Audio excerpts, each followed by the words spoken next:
English master 2024 എന്ന YouTube ചാനലിലേക്ക് ഏവർക്കും സ്വാഗതം.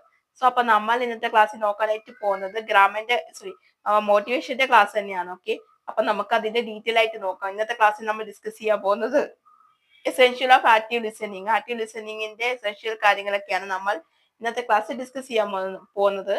അപ്പൊ അതിന്റെ 4 പോയിന്റ് ആണ് ഞാൻ ഇവിടെ പറയാൻ പോകുന്നത്.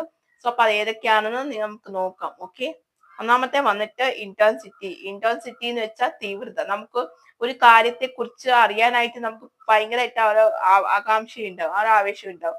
എന്നുവെച്ചാൽ ഇപ്പൊ ഒരു ടോപ്പിക്, ഇപ്പൊ സ്പോക്കൺ ഇംഗ്ലീഷ് പഠിക്കുന്നവർക്ക് പുതിയ പുതിയ ടോപ്പിക്സ് ഒക്കെ കേൾക്കുമ്പോൾ അവർക്ക് അതിനെ പറ്റി അറിയണം, ഇതെന്തുവാണ്, അങ്ങനെ ഓരോ കാര്യങ്ങൾ. ഇപ്പൊ സ്പോക്കൺ ഇംഗ്ലീഷ് തന്നെ പലതരം ക്ലാസ്സുകളൊക്കെ ഉണ്ട്. അപ്പൊ അതൊക്കെ അറിയാനായിട്ട് ഒരു ആകാംക്ഷ കാണും എന്തായാലും. അപ്പൊ അത് ടീച്ചർമാർ പറയുമ്പോഴത്തേക്ക് അവർ പറയും ഇന്ന ടോപ്പിക്കാ എടുക്കാൻ പോകുന്നത്. ഇപ്പൊ നൗൺ ആണെങ്കിൽ ടെൻസ് എടുക്കാൻ പോകുന്നത് എന്ന് പറയുമ്പോഴത്തേക്ക് അവർക്ക് അറിയാനായിട്ട് ഒരു ആകാംക്ഷ ഉണ്ടാവും. എന്തോ ഈ ടെൻസ് അല്ല എന്തൊക്കെയാ വരുന്നത്, അതാണ്. അപ്പൊ അത് എന്തായാലും അവർക്ക് ഉണ്ടാവും ഒരു ആകാംക്ഷ അറിയാനായിട്ടുള്ള കാര്യങ്ങൾ. രണ്ടാമത്തെ വന്നിട്ട് എമ്പതി, അതായത് സഹാനുഭൂതി. നമുക്കൊരു കാര്യത്തെ കുറിച്ച് ഇപ്പൊ അവർ പറയുമ്പോൾ നമ്മൾ ഏത് രീതിയിൽ എടുക്കും എന്നുള്ള ഒരു കാര്യമാണത്. ഇപ്പൊ ടീച്ചർ ക്ലാസ് എടുക്കുവാണെങ്കിൽ ഇപ്പൊ എനിക്ക് തോന്നുന്നു നിങ്ങൾക്ക് അത് മനസ്സിലാവുന്നുണ്ടോ, നിങ്ങൾ ഏത് രീതിയിലാണ് എടുക്കുന്നത്, ഞാൻ പറയുന്നതൊക്കെ നിങ്ങൾക്ക് കൃത്യമായിട്ട് ക്ലിയർ ആവുന്നുണ്ടോ, നിങ്ങൾ അത് ഏത് രീതിയിലാണ് നിങ്ങൾ എടുത്ത്, നിങ്ങളുടെ ഉള്ളിൽ എന്തോ നിങ്ങൾക്ക് അതൊരു തോട്ട് വരുന്നത് എന്നൊക്കെ എനിക്ക് തോന്നാറുണ്ട്. അപ്പോൾ അതുപോലെയാണത്. അപ്പൊ മറ്റുള്ളവർ നമുക്കിങ്ങനെ പറഞ്ഞു തരുമ്പോഴത്തേക്ക് അവർക്ക് തോന്നും ഞാൻ പറയുന്നതൊക്കെ ഇവർ ഏത് രീതിയിൽ എടുക്കും, എത്രത്തോളം ക്യാച്ചപ്പ് ചെയ്യുന്നുണ്ടോ, എങ്ങനെയുണ്ട് എന്നൊക്കെ ഉള്ളത് ഒരു ഇതാവും. അതാണ്. മൂന്നാമത്തെ അക്സെപ്റ്റൻസ്, അതായത് അംഗീകരിക്കും. ഒരു കാര്യം ഉണ്ടെങ്കിൽ അവർ അത് അംഗീകരിക്കും. ഇപ്പൊ ക്ലാസ് എടുക്കുമ്പോൾ അത് ഓരോ ടോപ്പിക്കും കാര്യങ്ങളൊക്കെ ഡിസ്കസ് ചെയ്ത് അവർ ഓരോന്നൊക്കെ പറഞ്ഞു തരുമ്പോഴത്തേക്ക് നമ്മൾ അത് അംഗീകരിക്കും. ഇവർ പറയുന്ന പോലെ നമ്മൾ ഇപ്പോഴത്തെ പറയും. ഞാൻ തന്നെ പറയുന്നുണ്ട്, സ്പോക്കൺ ഇംഗ്ലീഷ് പഠിക്കണമെങ്കിൽ നിങ്ങൾ പ്രാക്ടീസ് ചെയ്യണം, കമ്മ്യൂണിക്കേഷൻ ചെയ്യണം, ലിസൺ ചെയ്യണം, പിന്നെ ഒരു ബുക്സ് ഒക്കെ വായിക്കണം എന്നൊക്കെ ഞാൻ പറയും. അപ്പൊ നിങ്ങൾ എത്ര പേര് അത് കേൾക്കുന്നുണ്ട്, അത് അക്സെപ്റ്റ് ചെയ്യുക, അംഗീകരിക്കുക.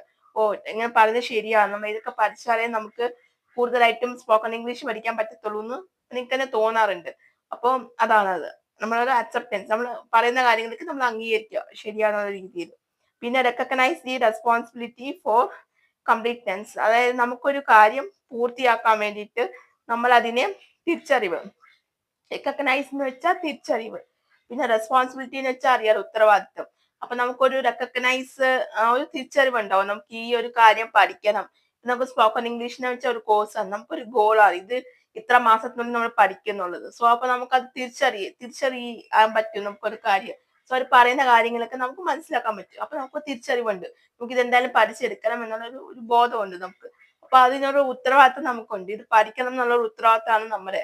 ഇപ്പൊ ആർക്കാണോ ഇംഗ്ലീഷ് പഠിക്കാനുള്ള ആവശ്യം അവർ തന്നെ അത് സിൻസിയറായിട്ട് പഠിക്കുക, ഉത്തരവാദിത്തത്തോടെ പഠിക്കുക. അവർക്കാണ് ഉത്തരവാദിത്തം. അത് കംപ്ലീറ്റ് ആക്കണം, പൂർത്തിയാക്കുന്ന വരെ അവർ അതിന് വേണ്ടിയിട്ട് പരിശ്രമിക്കുക. ഓക്കെ, അപ്പൊ ഇതാണ് നമ്മൾ നോക്കിയ അതിനകത്ത് 4 പോയിന്റ്. ഒന്നാമത്തെ ഇന്റൻസിറ്റി, അതായത് തീവ്രത. രണ്ടാമത്തെ വന്നിട്ട് എമ്പത്തി, സഹാനുഭൂതിയാണ്.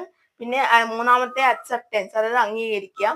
നാലാമത്തെ റെക്കഗ്നൈസ്, റെസ്പോൺസിബിലിറ്റി ആൻഡ് കംപ്ലീറ്റ്നെസ് എന്ന് വെച്ചാൽ റെക്കഗ്നൈസ് എന്ന് വെച്ചാൽ തിരിച്ചറിവ്, റെസ്പോൺസിബിലിറ്റി എന്ന് വെച്ചാൽ ഉത്തരവാദിത്തം, റെക്കഗ്നൈസ് കംപ്ലീറ്റ്നെസ് എന്ന് വെച്ചാൽ പൂർത്തിയാക്കുക. അപ്പൊ ഈ ഒരു 4 പോയിന്റ് ആണ് നമ്മൾ ഇന്നത്തെ ക്ലാസ്സിൽ നോക്കിയത്. ഓക്കെ, അപ്പൊ നിങ്ങൾക്ക് എല്ലാവർക്കും ഈ ഒരു ചെറിയൊരു ക്ലാസ് മനസ്സിലായെന്ന് വിചാരിക്കുന്നു. അല്ലെങ്കിൽ നിങ്ങൾക്ക് മനസ്സിലാവാത്തതുണ്ടെങ്കിൽ നിങ്ങൾക്ക് ചോദിച്ചാൽ മതി. ഓക്കെ, അപ്പൊ നിങ്ങൾക്ക് ഇന്നത്തെ ഈ മോട്ടിവേഷൻ ക്ലാസ് ഇഷ്ടമായെന്ന് വിചാരിക്കുന്നു. ഇഷ്ടമായിട്ടുണ്ടെങ്കിൽ നിങ്ങൾ ലൈക്ക് ചെയ്യുക, ഷെയർ ചെയ്യുക, അതുപോലെ തന്നെ സബ്സ്ക്രൈബ് ചെയ്യുക. സബ്സ്ക്രൈബ് ചെയ്യുമ്പോൾ തൊട്ടടുത്തായിട്ട് കുഞ്ഞ് ബെല്ലൈക്കൻ ഉണ്ടാകും, അതും കൂടി എനേബിൾ ചെയ്ത് വെക്കുക. എന്നാൽ മാത്രമേ ഞാൻ ഫ്യൂച്ചർ വീഡിയോസ് അപ്ലോഡ് ചെയ്യുമ്പോൾ നിങ്ങൾക്ക് നോട്ടിഫിക്കേഷൻ കിട്ടുകയുള്ളൂ. അപ്പൊ എന്തായാലും നിങ്ങൾക്ക് എന്റെ അടുത്ത ക്ലാസ് ആയിട്ട് കാണുന്നത് വരെ എല്ലാവർക്കും tata, bye bye, see U.